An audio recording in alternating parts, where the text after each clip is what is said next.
I'm Stu, and here in Playa del Carmen, I've made many videos about the best brunch spots, the most beautiful street in the city, and of course, about tacos. But there's one more video that I needed to make because not everywhere fit into those lists. These are the 4 places that I go to more often than anywhere else and are among my favorite spots. And this wine bar behind me just might make the list. This first place, I guess you could say that I had some beginner's luck because my very first night in town, the bar we were gonna go to was closed. So my buddy Jeff and I came here to Hijas de la Tostada.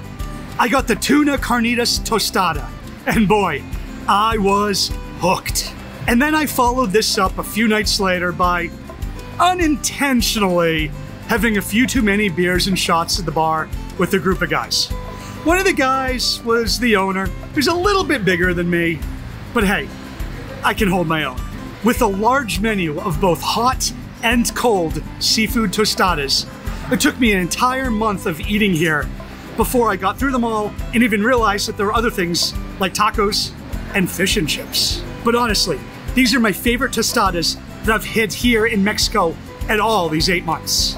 For under $5, you can get a tostada with fresh tuna and watermelon on it, which actually sounds pretty healthy. So maybe I'll start doing yoga and meditation or something too. Nah. And they just opened a new location right on the beach. This next place was recommended to me by my friends Maddie and Jordan over at Tangerine Travels. If you haven't seen their YouTube channel about living here in Mexico, go check it out. And this recommendation could not have been any better. Osteria de Roma is a little off the main strip, but it's definitely worth coming to find. The owner, Federica, is from Milan, and she wanted to bring true Roman-style pizza to Playa del Carmen. And who better to help than her partner and chef, Fabrizio. But they didn't just stop at pizza. They decided to develop an entire menu and open a full restaurant. And things have been going so well that they have a line almost every day, and they've recently expanded into the location next door and doubled their size. From the spaghetti carbonara to a whole selection of homemade gnocchis, every dish I've had here has been fantastic. The pizza is served rectangular and can come as margarita or with toppings like rosemary potatoes or even smoked salmon. It almost looks like focaccia on top, but with a crispy underneath. In a town with a lot of Italian food, Osteria de Roma is my pick as the best Italian restaurant in town. Primo is here on 10th Avenue, and if you walk by during the day when it's closed up, you probably won't realize how cool of a restaurant it is. It's fully outdoor seating and an open-air kitchen. The premise is that every entree here is cooked with wood or charcoal, and they have an in-ground pit for things like the duck pibil or this amazing short rib that I got, which sat in there for a full 12 hours. I paired it with this yellowtail tostadas to make my own surf and turf.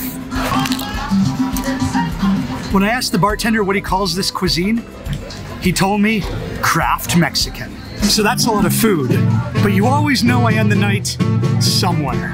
And one of my favorite places to come is the town's best, and probably only, wine bar. Off the Vine is a great place to come to try lots of Mexican wine. You might not even know that Mexico has wine, but actually, the first vineyards in North America were planted here by the Spanish. Almost all Mexican wine comes from the northern part of Baja California. But there's also other areas that are usually high in altitude and have a dry climate where they also produce wine. Most of them here are blends, but I like to blend my wine with a nice little meat platter. I'm Stu, and those are 4 places that I definitely recommend trying when you're here in Playa del Carmen.